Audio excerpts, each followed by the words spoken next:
The alarm on my suit was screaming before I even understood what I was looking at, and my oxygen gauge had already dropped past the line that meant danger. My name is Ethan Marlowe, and I was not supposed to be inside that wreck at all. I had 90 seconds of air left when my hand hit the frozen metal wall, and the whole ship lit up around me, like it had been waiting for exactly this moment, exactly this touch, for longer than I could imagine. I want to explain how I got there, because none of it makes sense unless you understand how desperate I was. I worked as a salvager on the edge of a debris field that nobody wanted to enter. The locals called it the grave, and they said it with a kind of fear that made even hardened traitors lower their voices. Long ago, there had been a war. The people who fought it were called humans, and the story everyone believed was simple. Humans had lost. Their fleets went silent. Their world stopped answering calls, and after enough years passed, people stopped being afraid of them and started treating them like a bedtime story instead. I did not believe in bedtime stories. I believed in fuel costs and empty pockets, and that day I had both problems at once. My scanner picked up a shape buried under ice that had been sitting undisturbed for so long it barely registered as metal anymore. It looked like a smooth black spine curled against a dead moon, and every part of my training told me to turn my ship around and leave that thing alone. Instead, I flew closer, because Rent does not care about old fears, and neither did I. Getting inside was harder than I expected.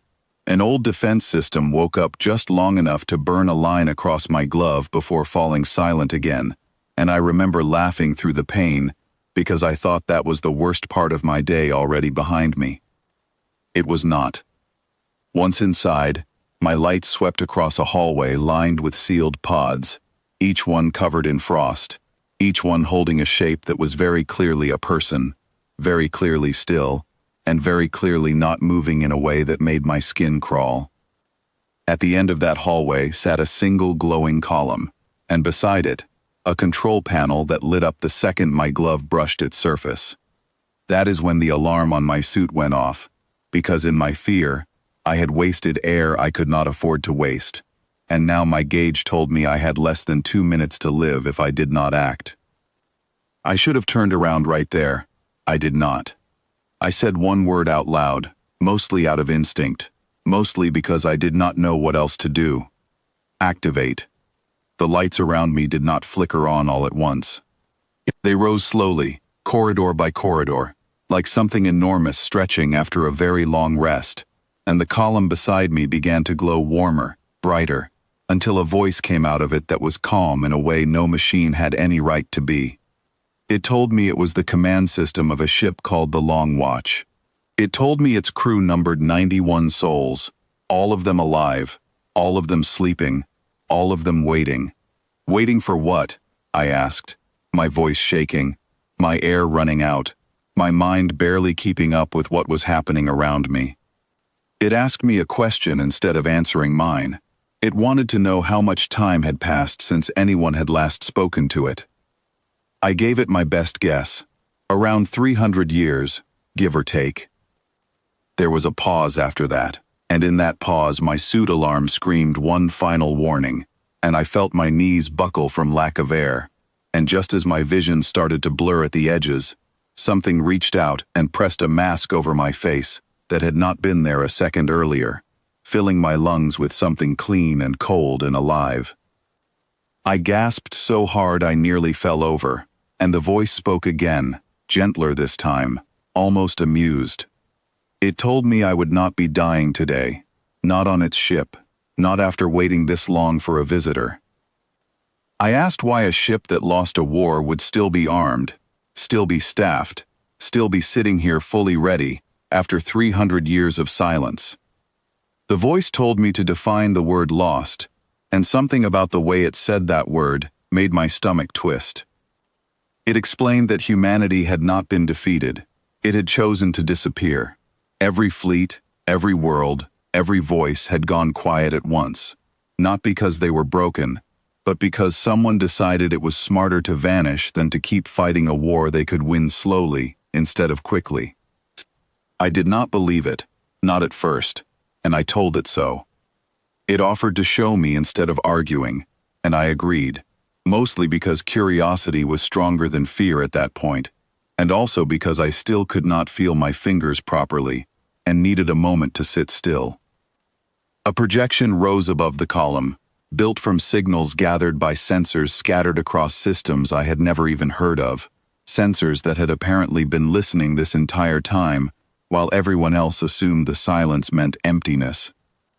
The ship told me it was sending a signal now, a simple message meaning the long wait was finally over, and that message would take a few minutes to reach everyone it needed to reach.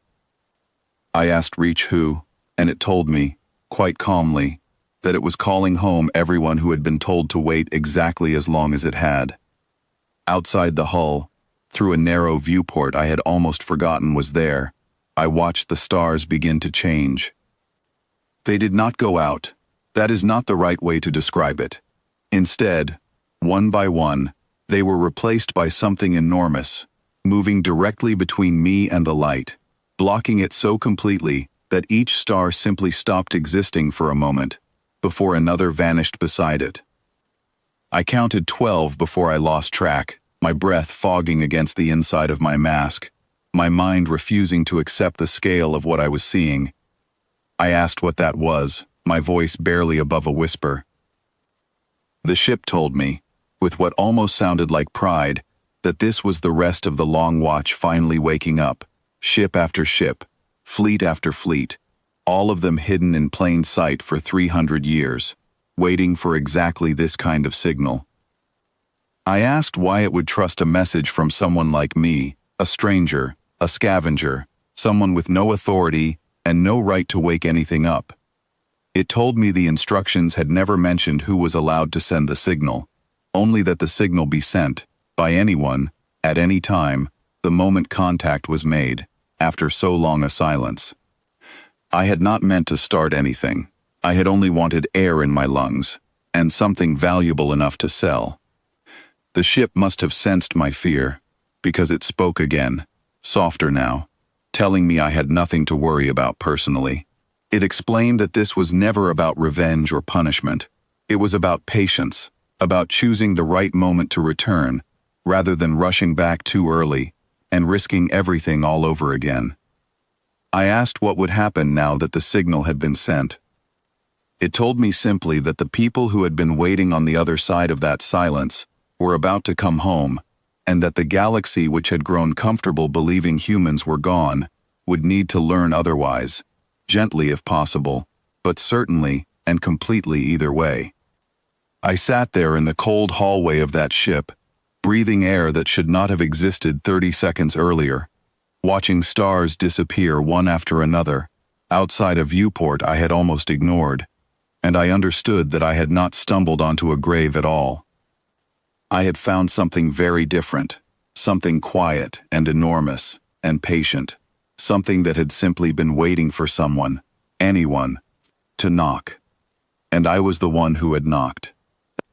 The voice spoke one final time before my radio finally caught a distant signal from my own crew, worried sick, demanding to know where I had gone, and why my ship had been sitting powered down for over an hour.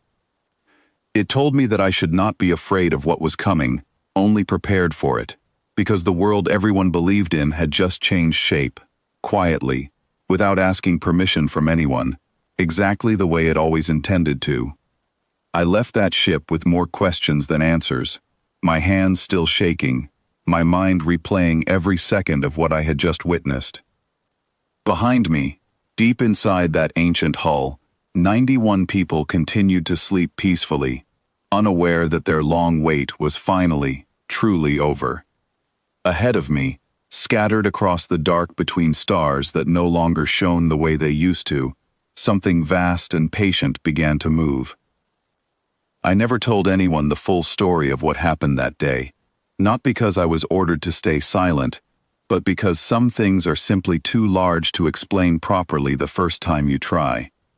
All I know is this: the stars that vanished that night never fully returned to how they once looked, and neither did I.